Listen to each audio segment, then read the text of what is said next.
Are you always coming up with ideas? Do you marvel at successful business owners? Do you hate being told what to do? Ever take things apart just to see how they work? Are you a dreamer? If you've answered yes to any of these questions, this podcast is for you. Welcome to the Entrepreneurial Enclave with Kevin Wortham, the podcast that focuses on building, maintaining, pivoting, planning, and investing in you, the entrepreneur. But first, a word from our sponsor. Pro Tapes and Specialties is the world leader in tape manufacturing and specialty conversion with over 40 years of experience. In addition to our pro brand of high-quality specialty adhesive tapes, we provide contract converting services that help improve your profitability, streamline your supply chain, and reduce inventory cost. We offer the most complete range of converting capabilities in the industry, such as cloth tape, double-coated tape, specialty tape, paper tape, masking tape, vinyl tape, carton sealing tape, adhesive transfer tape, duct tape, foam tape, electrical tape, filament tape, foil tape, reflective tape. And the tape just keeps on rolling. Visit us online today at www.protapes.com or call us at 800-345-0234. Pro Tapes, it's just how we roll. Welcome to another fantastic episode of the Entrepreneur Enclave, Life's Coming Attraction. Man, we're going to just jump right into this conversation. Wow. LaShawn, welcome. All right. Thank you so much. We're not going to get into any introductions until later on. So okay. I think that the last time I was able to talk to you, you were just sharing with me just some of the life-changing decisions that you had to make. So I'm going to give you the platform and talk about that. Thanks, Kevin. I appreciate you having me back on for sure. Yes, whenever you ask me to talk about life-changing decisions, I guess when you look back at life, there's so many decisions we have to make, and I guess you have to decide, or I'm trying to focus on which was the most impactful for me. And there are, I guess, a lot of impactful decisions I had to make in my life. We speak about my time with cancer, when I was diagnosed with breast cancer, and my decision to have a double mastectomy, even when the doctor gave me the option just for a single mastectomy and monitor the other breast as the years goes on. I didn't want to do that. I figured this was an opportunity to just get them both done at the same time, so I don't have to worry about it later on in the future. So when it came to my breast cancer, I made the decision on a moment's notice because I didn't know what the doctor was going to tell me. And I made a decision on the moment's notice to just go ahead and do not only the double mastectomy, but complete hysterectomy at the same time, so I wouldn't have to worry about dealing with any type of any other cancers within my body that at that moment I could do something about as a preventative measure. So now, I think the last time. Let me stop you, because first of all, you are my superwoman. You are just super. So while you're making this life-changing, life-altering decision, what are you processing? I try to think back to that day. I think the only thing I was processing was I was a single mom. I had a daughter back in the Virgin Islands because I had flown up to Miami to get medical care, and that I needed to get back to her. So honestly, I handled it like a business decision. Okay, I got to get this done. When can we do it? The sooner we get it done, the sooner I recover, the sooner I can get back home to, at that time, I think my daughter was I don't know, she was 6 maybe, or a little bit older. And so, you know, I didn't have to think about it. Okay. I didn't have to think about it a lot at all. It was just a quick decision of something I had to do. This was just another day in my life that wasn't going as expected, and what's next? You know, so for the doctor, when she told me, I think my only question was, when can we get it done? I need to get back home. You know, they are breasts. I can survive without breasts. There are other women and men that have more serious health issues and complications going on. I didn't, you know, I cried for maybe 30 seconds and that was it. And let's get it going. Now let me stop you again. You are Superwoman. Again, when you're making these life-changing decisions, who is a part of your support circle or system, or is it just you? At that time, it was just me in that moment. I did have a former coworker that was there with me. Yes. And she was helping me just kind of guide through the system because she was familiar with the hospital and things like that. Yes. But it was just a former coworker that was there, but I had no family. I was there on my own in Florida. Yes. My sister, I had one sister in Michigan.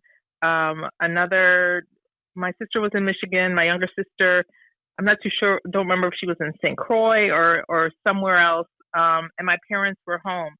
So at that moment, I didn't have, other than over the phone, I didn't have any physical blood support. Yes. And it was when I went through all the appointments and I was receiving the medical diagnosis and I was going to all the treatments and the x-rays and things like that, I was doing it all on my own. And I was okay with that because in my head, my only concern was my daughter, and I wanted to make sure my daughter was taken care of. So I knew my parents couldn't come up because their role at that time was to watch over my daughter. Yes. My younger sister and my older sister, they were ready to be there with me whenever the time came. So when the operation, so I made the decisions and everything on my own. And then when it came time for the operation, my sister from Michigan flew down to be with me and spent some time with me there.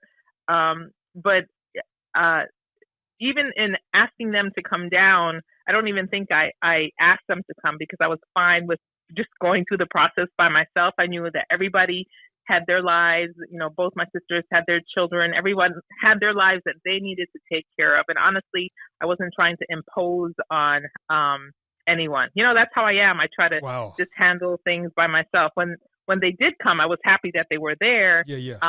But at the moment, I just didn't want to take away from anything else anybody else was doing. And I think at the moment when the doctor was telling me, I always remember whenever something is happening, along with my faith, I always remember that someone has it worse than me. Yes. And so despite my diagnosis, I still felt blessed. And the blessing came in the fact that it was caught early, right? Yes. So there's so many others where it's not caught early, you know, or it spreads throughout their body. So I always look at the positive. I always remember that there's so many people that have it worse than me. And I just did what I had to do. And that's just how I handled the whole process, even from having to take chemo. I had 3 or 4 months of chemo, but still feeling blessed, right? Yes. Because I was there. I wasn't given, a terminal sentence. And just, I think that was just my stepping stone really to my faith and just everything that happens in your life I always think is a wake up call that, you know, God is trying to show you something and tell you something. And maybe I wasn't living my life as grateful as I should be. And this was another opportunity to just kind of reflect on my life and just things that I could do better. Wow. The warrior spirit. So here you are. You're making, again, this life-changing, life-altering decisions, and you're only concerned about your daughter. Wow. And I guess that's the mother in you, right? Yeah. So you go through the operation, you go through recovery. How quickly do you recover? The recovery, it was pretty quick. It took about a year, just for everything to be completed, because I had to wait until after chemo to start the reconstruction. Yes. So I would say it took about a year and a half, just for everything to be done and for complete healing. Yes. You know, and that year and a half went by quickly. Yes. So it wasn't a long process of healing for me. And what made it easier as well is during that time, I had also owned my home care agency, yes. Which I think I had it for, during that time, I was into my second year of having my home care agency. So I was also blessed during that time to have great caregivers that during this whole process of the breast cancer and the chemotherapy and things like that, they were just, they were doing what they had to do. You know, yes. They kept my business going. They were representing, they did not know what I was going through, because despite me being in Florida, I was still a phone call away. Yes. Everything for me was done on the phone. So I never skipped a beat. You know, the morning that I had the operation, checked in with all the caregivers. They were at work. So they heard from me for the morning. By the time the afternoon came, probably the last checkout at 6 p.m. for my evening assignments. Yes. They were checking out and clocking in. So by the time they got to work, they did the check-in. Yes. And I was awake. And then by the time it was time for them to leave at 6 and 7 o'clock at night, I was done with the operation and in recovery. So I was able to take their calls as well. So they had no idea what I was going through, because their calls occurred, around my operation time, before and after my operation time. So nobody really knew what was going on. LaShawn, even people. LaShawn, let me stop you for a second, because you are taking us through this process matter of factly, right? And yes. and that's cool, because you have the award for Superwoman of the Year. But I want the listening audience to understand what you were up against, because this is like, wow. Because I know sometimes if I stub my toe, I'm letting everybody know I'm in pain for the whole day, and I'm not making light. I'm just celebrating you, sister. So I understand. You make this decision to come from St. Croix, right, to Florida, to have this massive, evasive, life-changing, life-altering decision. Your staff does not know. You check in with them before you go under the anesthesia. Correct. They're handling business because they know no otherwise different.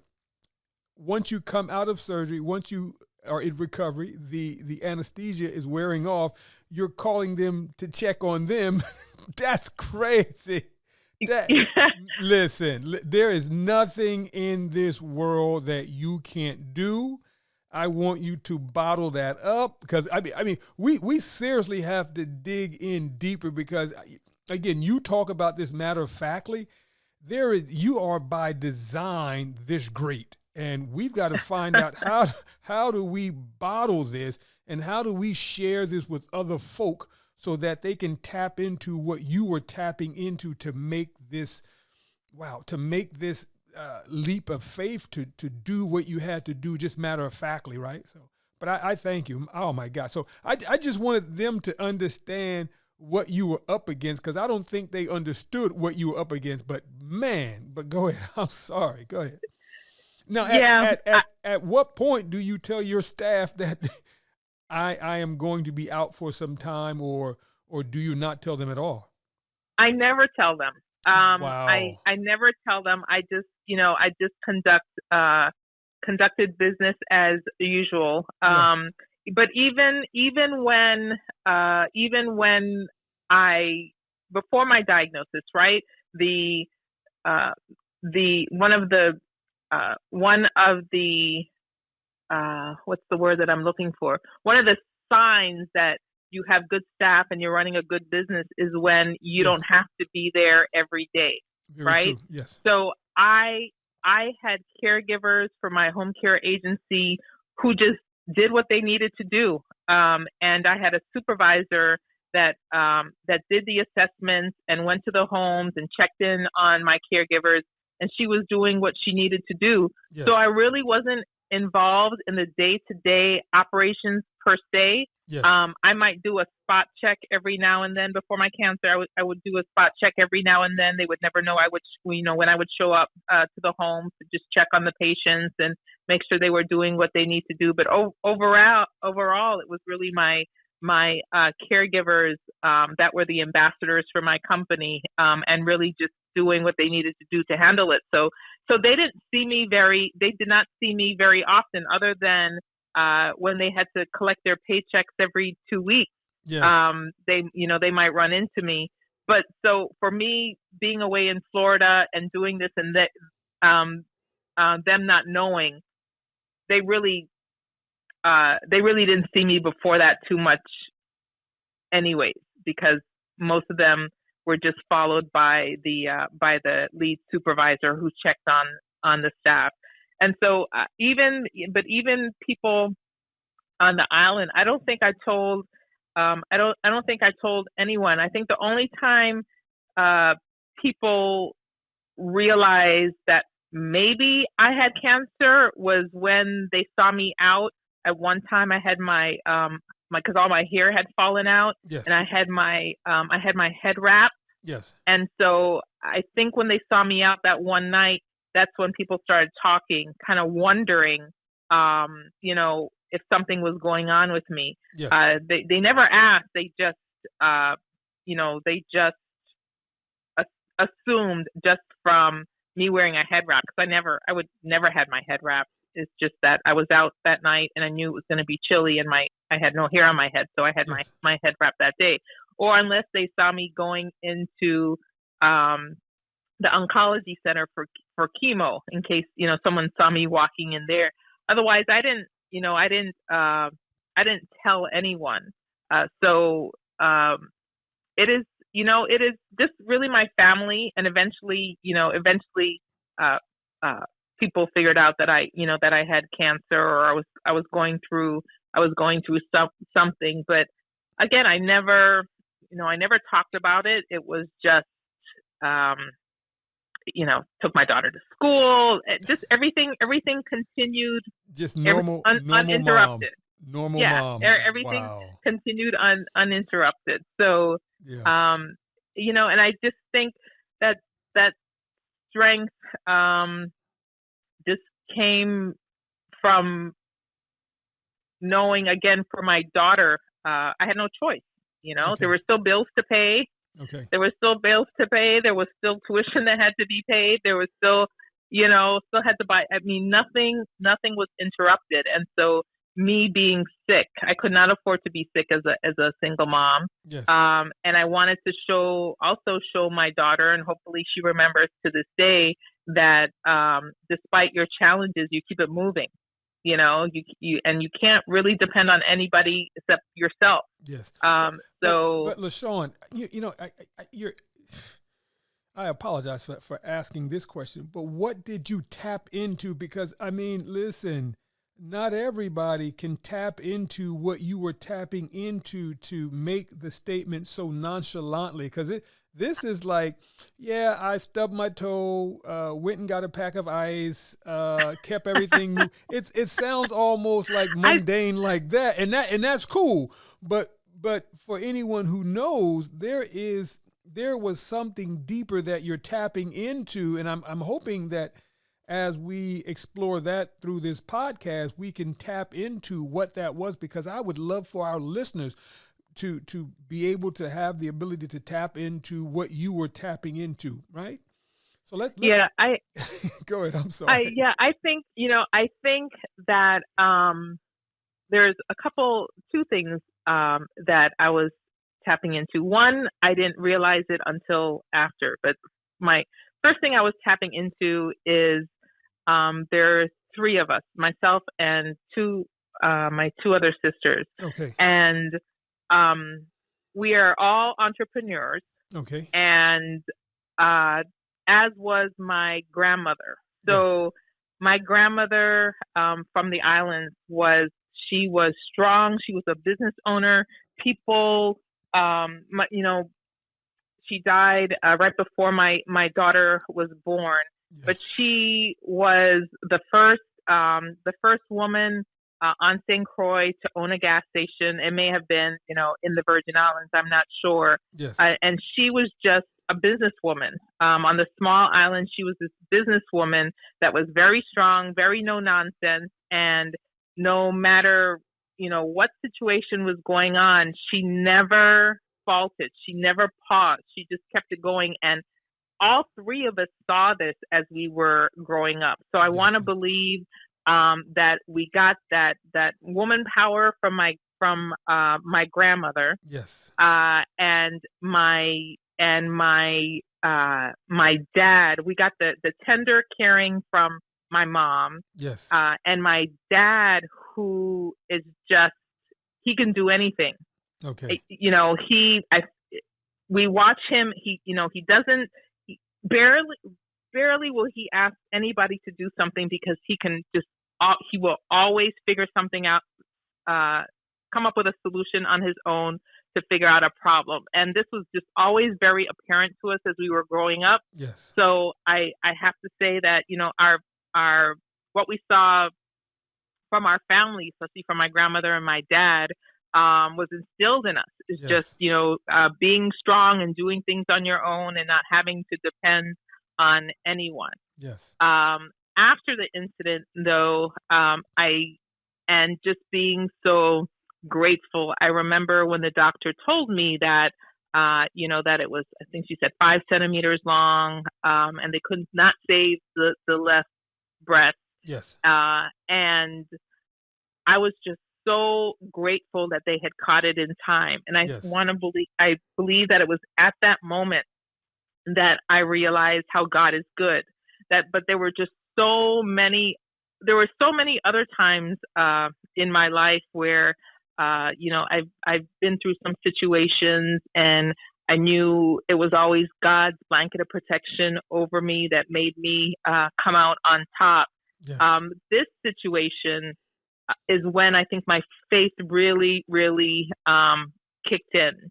Gotcha. And it was at that time that it's just like, yeah, I'm doing it on my own, but I'm not really doing it on my own, you're not because alone. Yes. I'm not alone, yes. that everything happening is a blessing. Yes. And that whether or not it might not be the blessing that I want, depending on the situation, but that I've learned to look at every situation and find the blessing in it. Because in reality there's a blessing in every situation that happens to you, whether or not you see it at that moment. It will show itself eventually.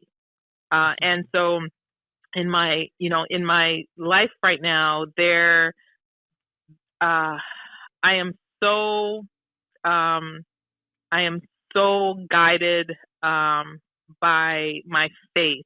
Yes. In just everything that happens as my journey of life has taken me where I am right now. There's so many times that I know I fought against the path that God had destined for me. Yes. And I fought it. And every morning I wake up now just thanking God for never giving up on me, for always believing in me and always having faith in me, because there's just so many things I've been through, especially over the last 7 years, yes. that I fought the path, and I knew I was fighting it. I fought the path that He had for me. And now to this day, I see even though it was a roundabout way to get here because of all of my fighting against the path He had destined for me, yes. He still was able to put me back on the path that I needed to be. And where I am today, I am at peace. I am just happy. I have asked His forgiveness for fighting against what for the path that He was trying to show me, yes. But yet He still put me back on my path. Absolutely. Right? And I can see now all the steps that I have taken that has helped me put the life together. I have now for my daughter and I, and a few years ago, I wouldn't think I would be where I am now. And I look at things and I'm just like, oh my gosh, that was just a horrible year of things that I've experienced. But yet, out of that horrible year, it gave me this. Yes. Out of that year, now, it might. Let me ask this question. So you're going through the recovery process.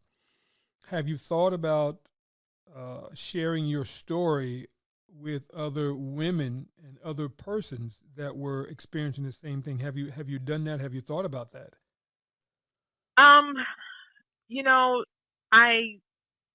I haven't really thought about it, yes. And the reason why is one of the same comments you make. I talk about it like it's just another day, yes. And so I'm not sure that I can because I don't think most people handle it just like another day. Yes.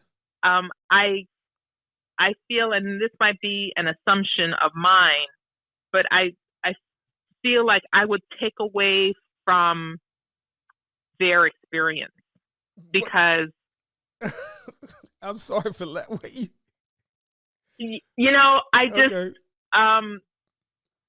Because I haven't I've heard women tell their story. Yes. And when I hear them tell their story of just how traumatic it was, yes. And I can't relate.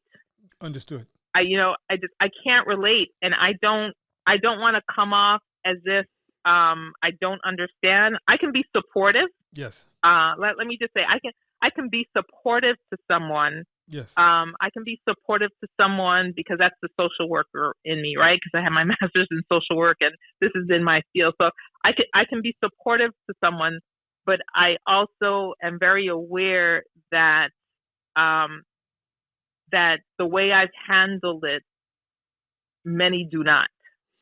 Understood, but again, no disrespect. I think that you still would be welcoming. I know on my team, man, LaShawn, I would go to war with you any day because I'm like, yo, if LaShawn is feeling no pain, then the battle is won. We're still capable. So and again, there's a lot of people out there that would love to hear your story.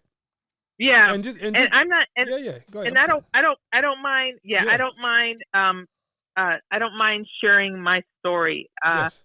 But I have to be cognizant that I don't downplay somebody else's. No. I don't think. Again, I don't think that you're downplaying. I think that this is just reality. There's two sides as to how we can recover. We can grovel through it, and hope that we have other persons having pity on us as we go through this process. Or you can jump on the bandwagon of support and knowing that if I don't work through this, there are other people that won't survive. I've got to, and so it's a different spirit. But I'm also mindful that you said that there's a history of strength and entrepreneurialism where you have no choice. I mean, the buck stops with you. So I understand both sides. So you listen. But let's make the listeners even worse mad at us. Is that a way or phrase? When you start training for the triathlon, that's crazy. Yeah, that was. I've always, you live life with people just telling you can't do this and you can't, you can't do that, and and I've always been one to just kind of challenge myself. So when I was it was about maybe a year after my healing. Yes. I was like, okay, so I'm, in a couple of years, I'm going to be 50. Yes. What can I do? Here I am, blessed to be alive, and I beat cancer, and I'm a single mom, just kicking butt. Got my home care agency. Like, what else can I do? And I said, well, I want to get into triathlon. Yes. And so, I mean, I used to swim all the time. Swimming has always been my strength, and I used to run occasionally, but I didn't do any cycling. So, but my goal was for the age of 50 to do my first Ironman. Yes. And so at the age of 49, which was about a year and a half after just my healing from cancer, decided to start training for triathlons. Yes. And so they have the beginning where they have tries, where you try a triathlon, and I did my first little triathlon, and and after my first I bought myself some cheap bike, and I did my first triathlon, and I don't even remember it was like some stupid 200 yards. It wasn't even a lot, 200 yard swim and a half a mile run or whatever. Yes. And I don't know, a 2 mile. And I could swim. I used to run. I started cycling. But man, after that first triathlon, I finished and I almost died. I was just like, oh, how do people do this? I mean, it was, you could do them separately, but when you put it all together back to back. Yeah. So, but I did it. And I thought I was going to die at the end of my little try, but I loved it, right? My body was sore, and I was just like, oh my God, this is great. And then I kept doing more, tries until they were just like, okay, you're tried out. You need to, up one level and start, competing a little bit. And so I started doing these mini triathlons, and I started winning in my age group. I was one of the older triathletes at that time. Yes. And so the longer it went on, the more I did it, and I got hooked. And then my first Ironman triathlon came around, the following year and a half later, and I did it, and I remember the first when I crossed the finish line, and I have this picture of me crossing the finish line. Yes. And I remember it was the sprint Ironman triathlon, and I remember when I crossed the finish line, the announcer over the speaker, and he was just like, look at this triathlete running down the road or something along that. And he said, she is all smiles. We have never seen a triathlete cross the finish line with a smile on their face. And so he was just like, come on, Smiley, Smiley. Wow. Because as I rounded the corner and I saw the end and I saw the finish line, I remember I could not stop smiling. I could not believe. Wow. I was like, oh my God, I am about to cross an Ironman finish line. Wow. And I was smiling from ear to ear. And so from that time on, I got the nickname Smiley. And so Smiley. So yes. I got hooked to the triathlons. I ended up doing, the year after and the year after that, doing the 2 more Ironman triathlons, and just got hooked. And it was really something else to have accomplished that. And wow. I remember clear in my head my daughter on the sidelines cheering me on. Come on, mommy! I mean, it was just so yes. just great. That can bring tears to my eyes. So. Yes. It was nice. That brings tears to my eyes, because man, the pain, gee whiz. But understand this though. A few years back, I used to watch some of the triathletes, and you guys are amongst the best of the best, and so you're tapping into all of that, right? So I mean, come on, Smiley, you have to recognize that. It is definitely, triathletes are just, it's an amazing feat to be a triathlete and to put all the, those things together. It's something until you do it, and you put these 3 sports together in one race. You really don't understand how taxing it is on the body and what training it does, what type of training you have to do, to compete in something. And, when I was doing it, I wasn't competing with anyone. My goal was just to finish the race. And that was just my goal. I wasn't trying to win. I wasn't, trying to beat anybody. I do remember this one great feeling though, when, I think it was the second triathlon, because this was this young girl who my one friend had told this young lady that I was looking for somebody to train with. Yes. And so I guess she didn't realize that I was a lot older than her. So when she met me one night to go cycling, she was a little taken aback that I wasn't young like her. Yes. And I could tell that because of my age, she didn't want to train with me. So she out of respect, she cycled with me that one night. But I knew she wasn't going to call me back to cycle because she just thought I was a little old lady. Yeah. And but I remember during the second Ironman that I passed her during the race. I passed her on the bike. And it was the greatest feeling. Right. And when I passed her, I gave her the thumbs up, and I just kept it moving. You sure it was a thumbs up and not the middle finger? It wasn't the middle finger, but it was a thumbs up. And she watched my back as I cycled past her. Yeah. And so, just trying to put down the little old lady, but So, little girl. God bless you. I would have given her the middle finger. Say, keep up. Little girl, Yeah. But you know what? And here we go again. You just nonchalantly talk about this sport, right? The average person starting out, they're thinking, let me just walk around the block, right?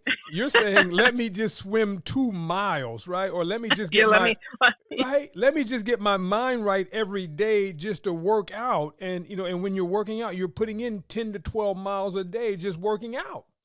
Yeah. So, LaShawn, you are super duper special. I'm glad that you've tapped into all that you've tapped into. And I know that there just continues to be nothing but greatness for you. And anytime you need me as your hype man, we can travel around the country because people need to hear your story, right?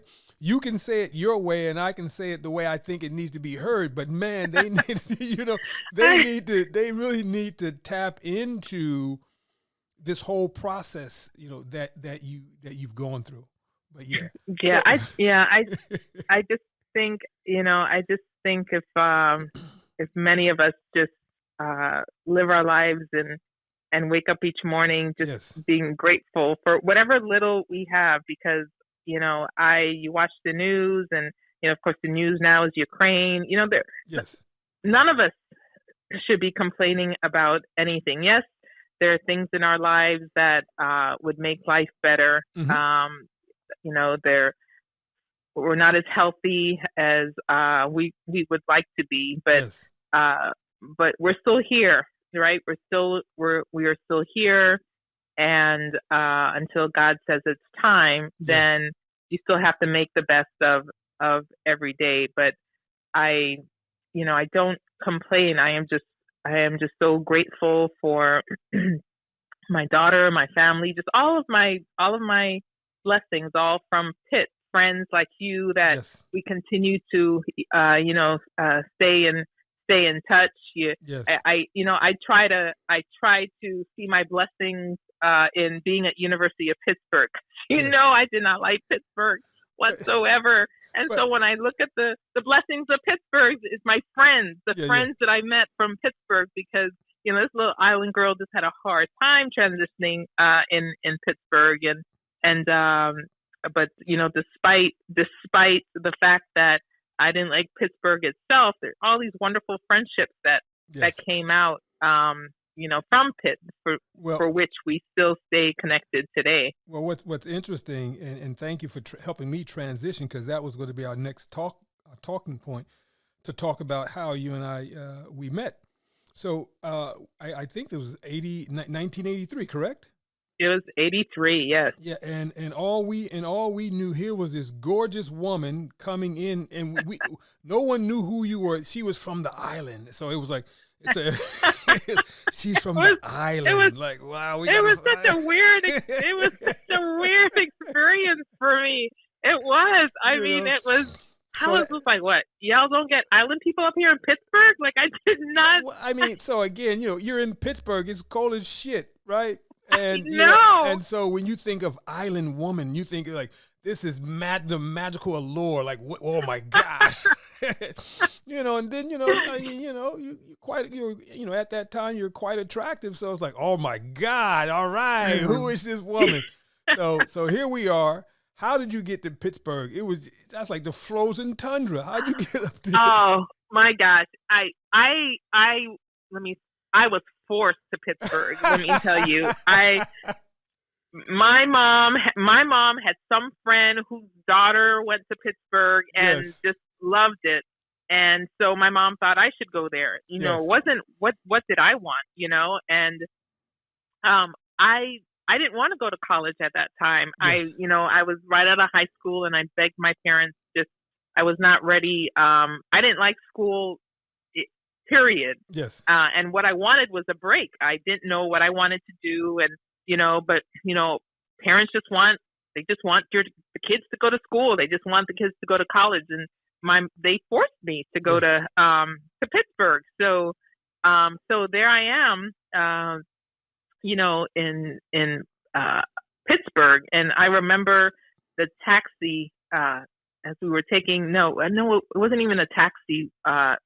We drove from New York because my uncle lived in New York, and so it was like a little caravan of us taking me to University of Pittsburgh. And I remember coming over the bridge, that long bridge, and looking over the bridge, and all I saw was fog and gray, and I was just like, what the heck? Kevin, it was horrible. I was just I'm looking for blue waters and blue skies, and palm trees. Then palm trees, and so then I was in Tower C. I think it was Tower C, and thank God for my roommate. My roommate Nina, she made the transition just so much easier. She was just so nice, but I think I was on the 17th floor or something like that. I remember, the nights where, and in the dorm rooms, you had the little desks that faced faced out the two little windows in the dorm room. And I remember at nighttime, I would just sit at that desk looking out that window, looking for St. Croix, just looking for something to get me back home. But but it was because of my mom. But I did not want to. I wasn't ready for college, and I ended up. I think I should. I ended up flunking out of Pitt. Yes. I was depressed. I didn't go to my second year. After the first year, they put me on notice that my grades weren't up to par, and I needed to improve for the second year.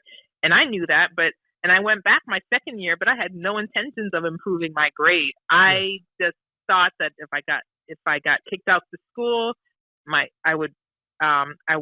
parents would send for me to come back home.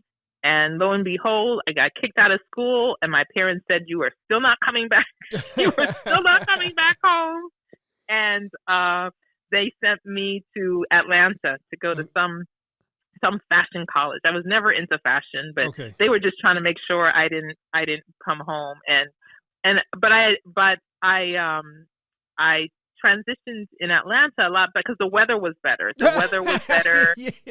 You know, the weather was better. I could adjust. I was a little closer to home, you know, one flight away from home. So it was a little easier transition.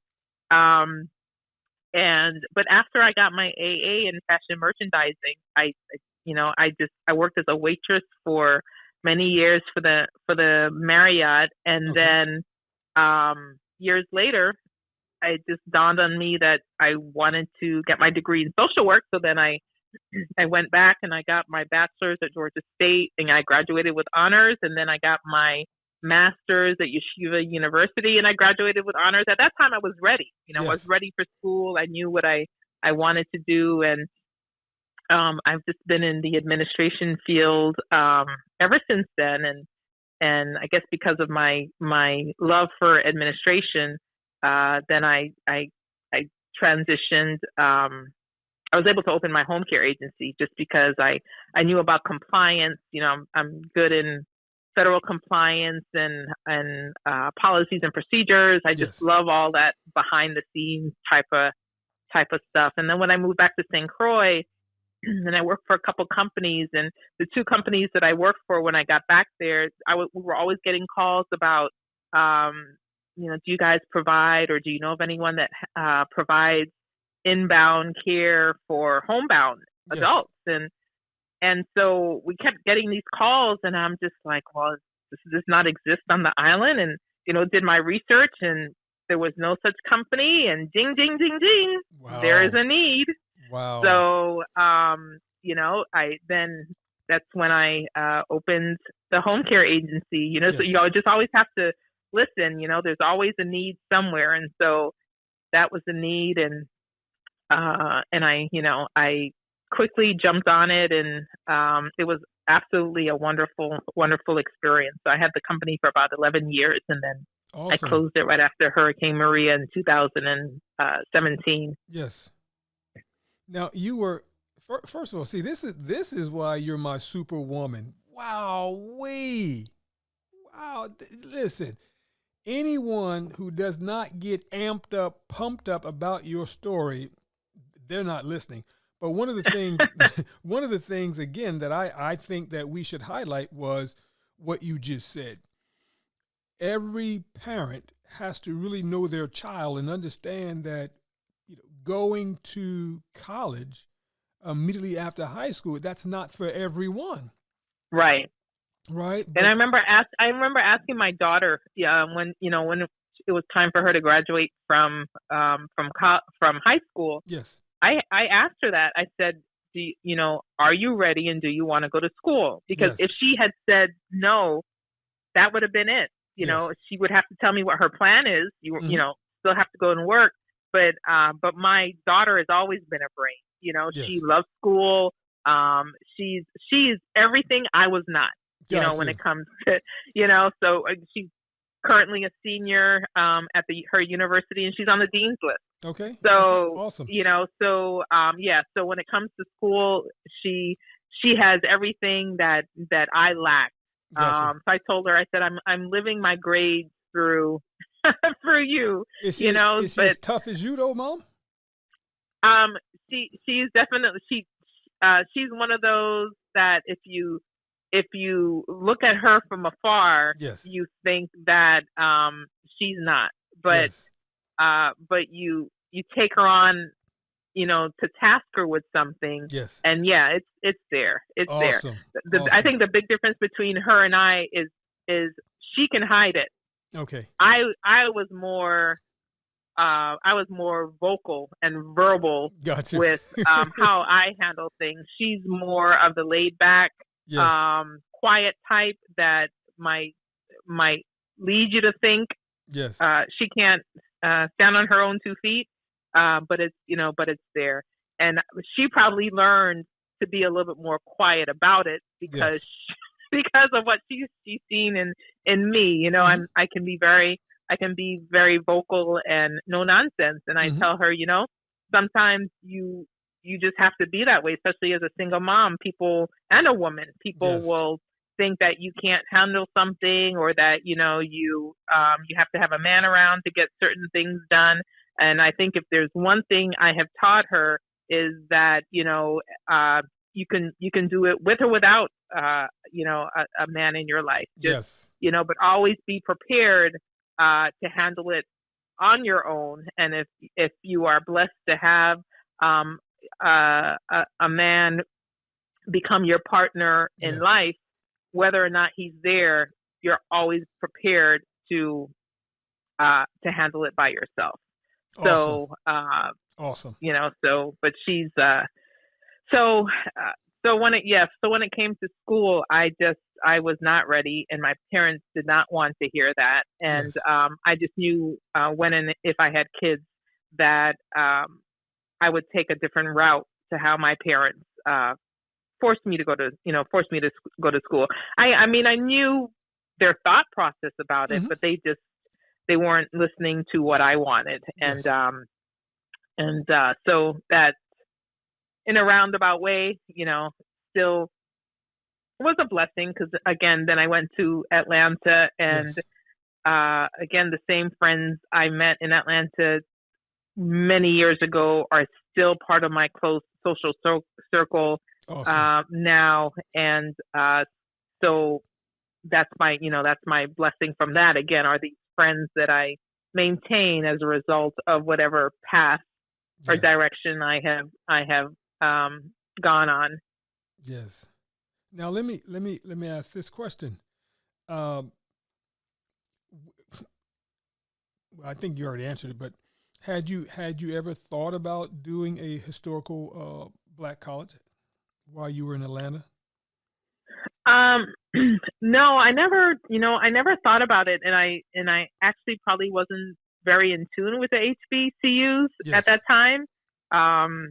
I don't even remember when I was in St. Croix knowing about HBCUs. So, Gotcha. And I think, I think when I went to get my bachelor's in social work, I was looking for schools that had expedited programs, because I was, older at this time, and now I needed to speed up the process to get my degree. And I don't remember when I don't remember, but I could be mistaken. I don't remember when I was searching accelerated programs at any in social work that any HBCUs came up. Gotcha. So, I just went wherever, that the first program that I found that had the accelerated program and was affordable. And so Georgia State was the one that came up. So I ended up doing my bachelor's and getting my bachelor's in social work, I think in 11 months. And then I moved to New York and I got my master's in social work, I think in I wanted to say in 14 months. So you both were you moved back to New York with your uncle. Well, I didn't move to him, but yes, I moved to New York after, I think at that time I had lived in Atlanta.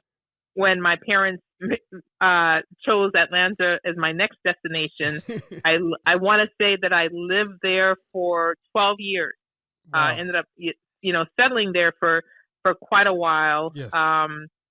And then after Atlanta, wanting to do my master's, but I wanted to go somewhere where along with my master's, I could get the experience. Yes. Like just real nitty gritty social work. So New Yorker, give it to you, boy.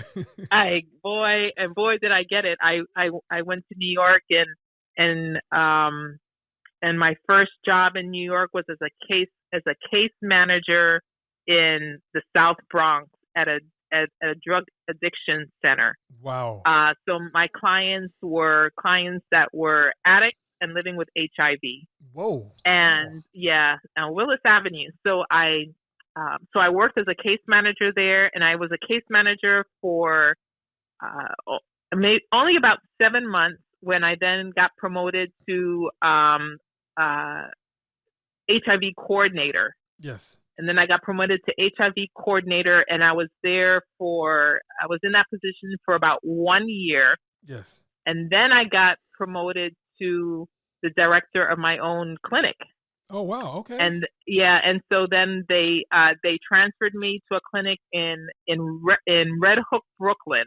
Okay. And I worked as a director of a clinic again with the addicts, but not specifically HIV, but addicts for that clinic.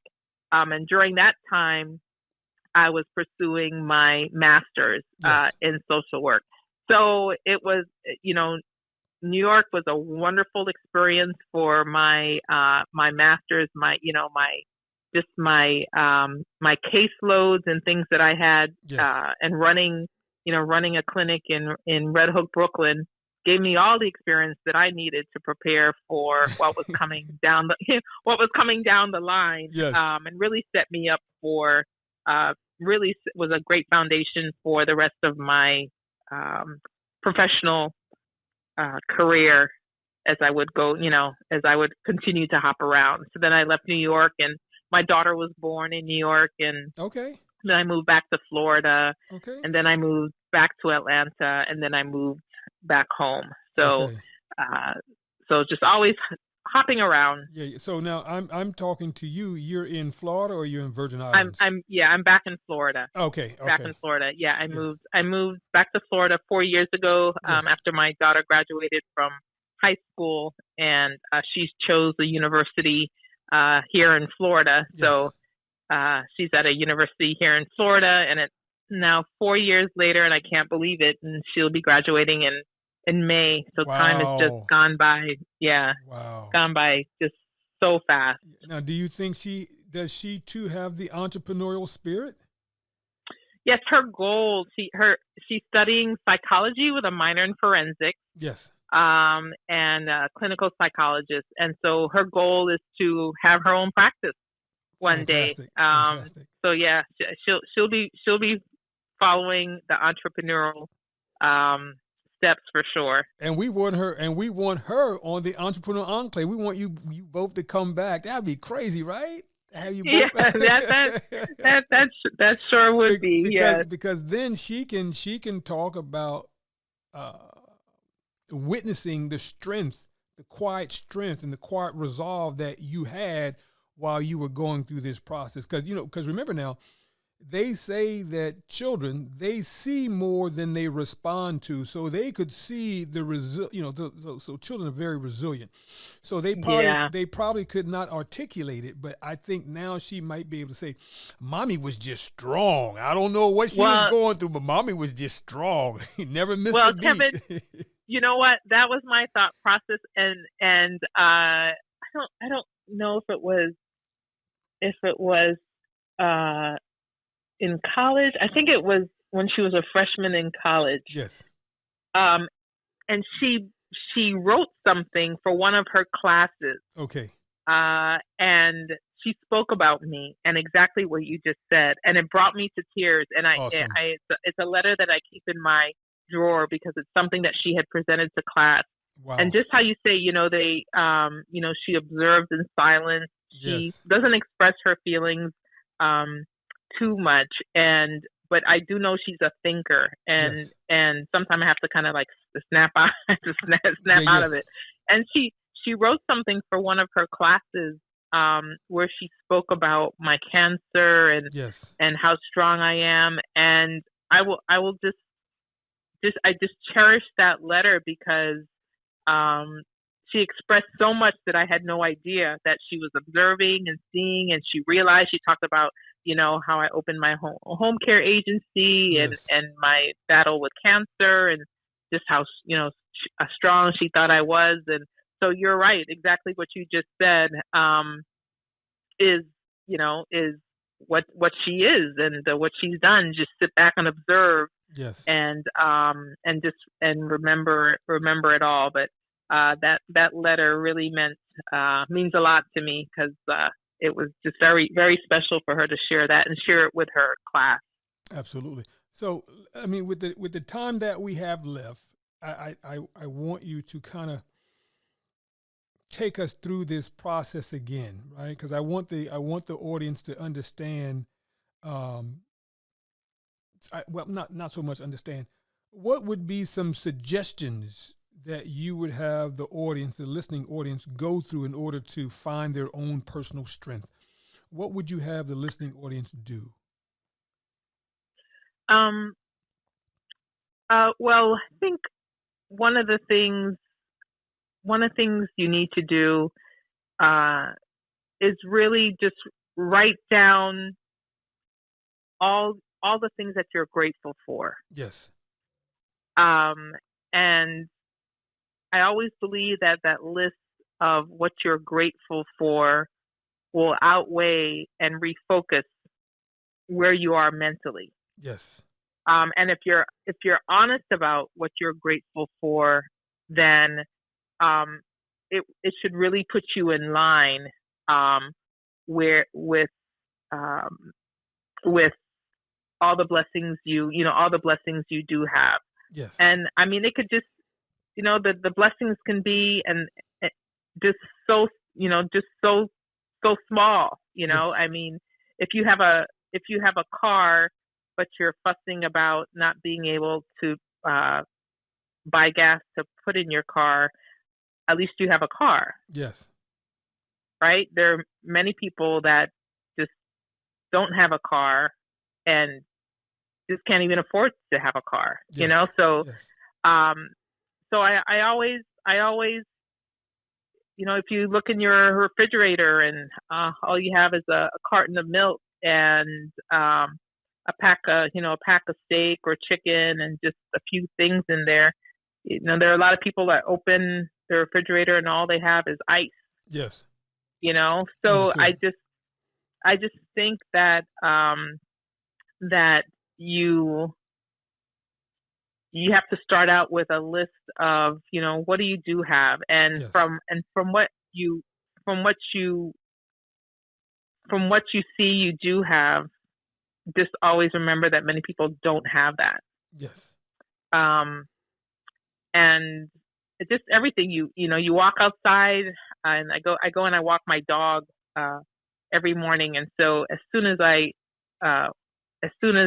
open that door, Yes. and I see the sky, I'm like, oh, thank you, God, for letting me wake up to see this day. Yes. Because I forgot to say it when I actually opened my eyes on the bed this morning. So, yes. and then I look at the trees, and I'm so grateful to see, I'm so grateful to see the trees. Oh, I know there was one thing, especially when we talk about being able to see things, Yes. because they're like my mom's now vision impaired. My mom is vision impaired as a result of a botched cataract surgery. Oh, wow. So, and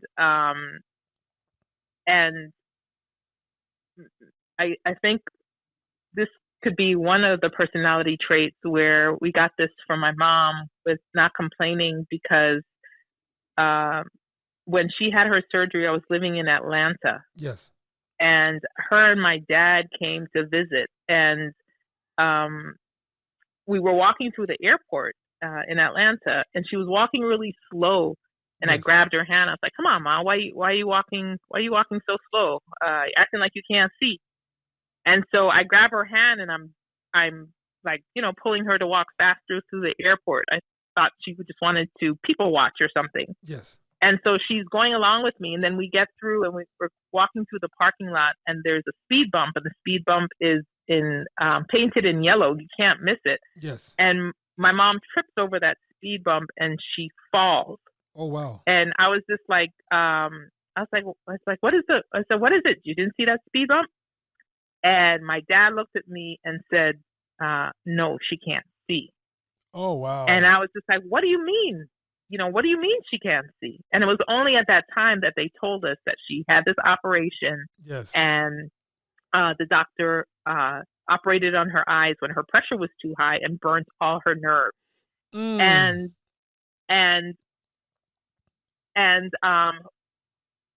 so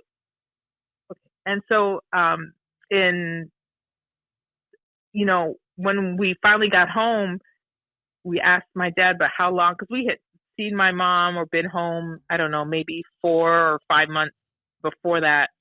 And so, this operation had happened within 4 or 5 months, and she never said anything. My mom, she just didn't tell anybody. Wow. And so, she doesn't complain, she doesn't, didn't complain about anything. Wow. And so, and here she is years later, and she just has a little bit of, her one eye is completely gone, and her other eye just has a little bit of vision in it. And despite that, she's never complained. She is just lived her life and just tried to be happy, and of course it's put a damper on probably, the way they wanted to travel and things like that, and all the things that they wanted to do. Yes. But if it wasn't for that one day in Atlanta, I don't know how long it would have taken for us to know, because she just doesn't complain, and she tries to see the positive in everything. So maybe we get that from her a little bit. Obviously. Wow. Yeah. Wow. And back in, when I talk about seeing, and I appreciate, when I open my eyes and I can see, because one of the things is 1989, after Hurricane Hugo, I was in a fire. Yes. And so in that fire, my face was burnt. And when they took me to the burn center in Puerto Rico, they had my eyes and my face all wrapped. And I remember the doctor saying that that they're not too sure how bad the scarring is or anything like that. And I also remember him saying they could not tell me at that time if I would ever see again. Yes. And so, it must have been days that they had my eyes wrapped. They would take off the bandage to clean my facial skin, but they wouldn't remove the bandages on my eye. They wanted to wait maybe 4 or 5 days or whatever it was. But those were the longest 4 or 5 days, that I'm thinking that I would never see again. Wow. So my take on when I open my eyes today and I can see what's in front of me, I'm just so grateful, right? So I open my eyes, I can see my ceiling fan, I can see my dog, I can see, so I'm grateful because I look at my mom who is vision impaired. And it's different if you're born with it. Yes. Right? And that's become your way of life. But when you're vision impaired because of someone else's negligence, it really is like just a dagger to the heart, and you just want to be angry, but we've never seen her be angry, even at the doctor that did it. I've never seen my mom be angry. We've never really seen her say anything about anything regarding what this doctor did to her. So, you just, I just say that to say that you really never know other people's stories and what they've been through. I did learn after that fire how mean people could be. Just because, you know, my skin was scarred. It was healing. I looked like I had been burnt. I was not pretty. My lips were swollen. It was horrible. And then you go out in public and people are staring and little kids are laughing. And, you know, so I learned from that instance just how cruel people could be. You know, thank God, God healed me. You know, there's just little things on my skin that probably nobody else can notice, but I notice because it's my skin. Yes. But I realized, you know, during that situation, just how mean people are because of how you look. Wow. Wow. And I think that was one of the situations that helped me kind of take a focus to being in social work. Just wanting to help people, you know, and however I could. So, you just have to look back at your life, or look at your life, you know, if you're living a life right now where you just wish things were better. Yes. I've just learned to just pray, and can't sit back blaming other people for the situation you're in. Yes. You're in your situation because of choices you've made. Yes. And whether they be, you know, good choices or bad choices. And you know, if it involves someone else, it's still a choice that you have made, and now you have to make a decision. Decision. What can you do to get out of it? Yes. Sometimes it's easier said than done. You know, nothing is easy. But if you're unhappy with your life, then what are you going to do about it? I don't like to hear people. I don't like to hear people complain. You know, so when I hear even my friends, if they're complaining about something, well, what are you going to do about it? Yes. You know, is there something I can help you with?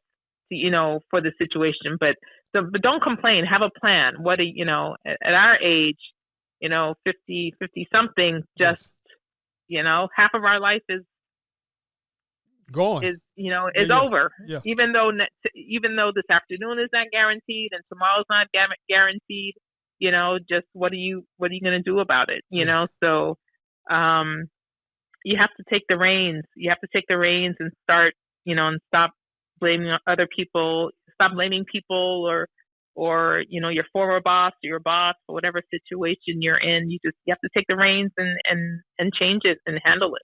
Absolutely. Now let me ask this question.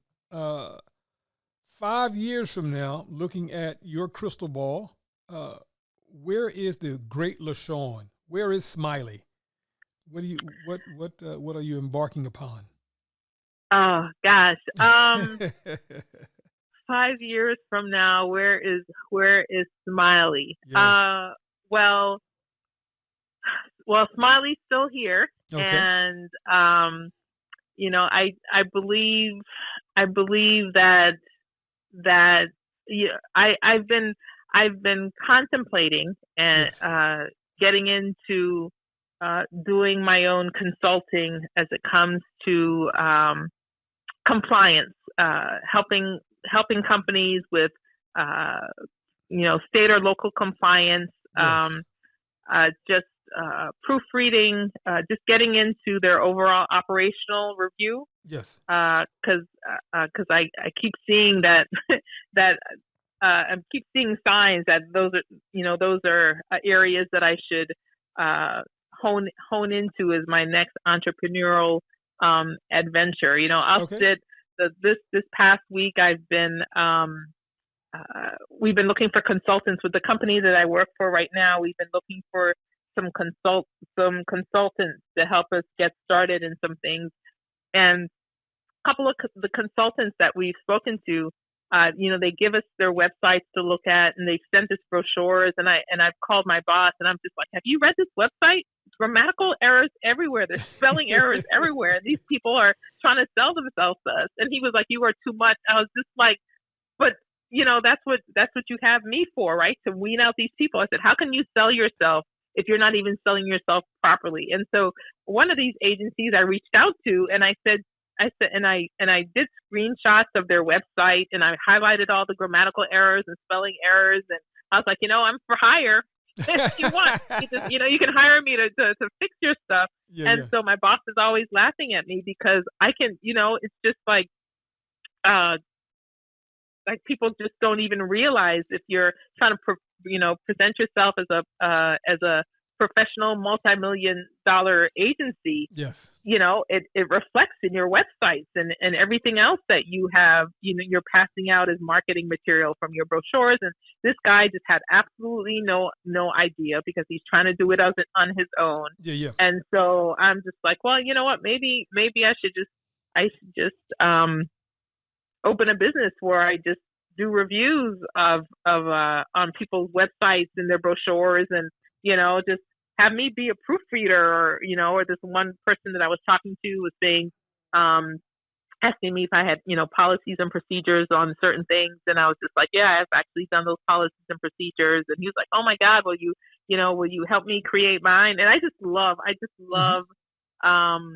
the behind scenes of that stuff. So I'm thinking that I might be doing, in 5 years, you might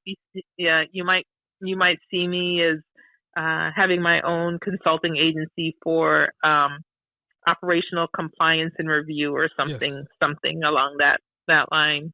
Awesome. Shawn, listen, I can talk to you for days and days and days, but I just want to wrap this up quite quickly. I just thank you for who you are. I thank you for who you became, and I thank you for your strength and energy. You are my hero, Superwoman. Man, that's all right. Well, Kevin, I appreciate it. Thank you for thinking I'm all that. I really appreciate it. Yeah.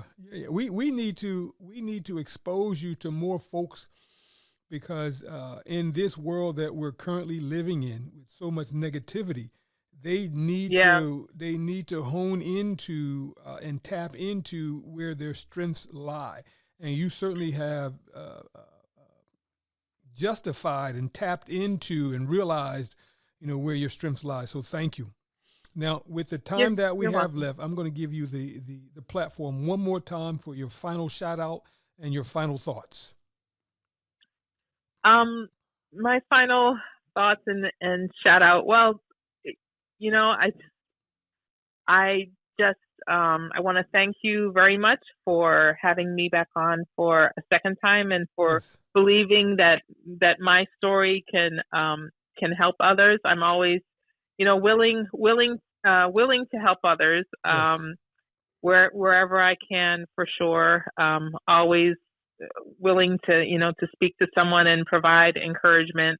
When you talk about negativity, I think, that's one of the things I wanted to mention before too. If you're living with negativity in your life, you have to figure out how to get rid of that, because it's so detrimental, and you really don't realize how much it weighs you down and brings you down, and just impacts, your connection with the universe and things, surrounding you. So, in order to have good things happen, you have to pray for it. You just have to connect with yourself and get rid of all that negativity. And I do believe that things fall in place once you start believing. If you don't believe and you're just surrounded by negativity every day, it's going to be tough. And it is tough.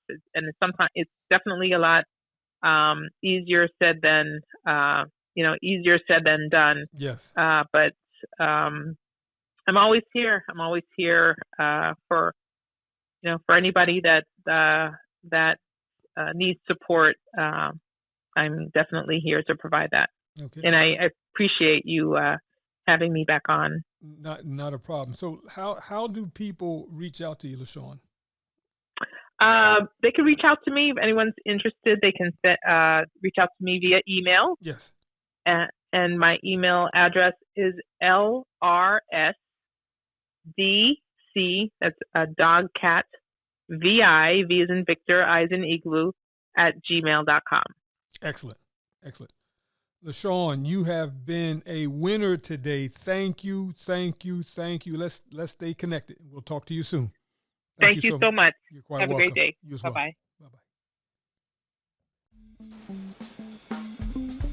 That concludes another episode of The Entrepreneurial Enclave with Kevin Wortham, the podcast that focuses on building, maintaining, pivoting, planning, and investing in you, the entrepreneur. We hope you found this episode informative and enlightening.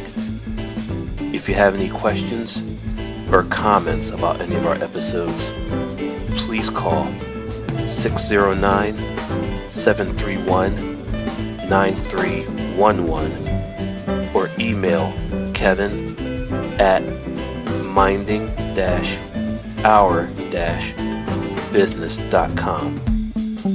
We look forward to joining us for our next one. Until next time.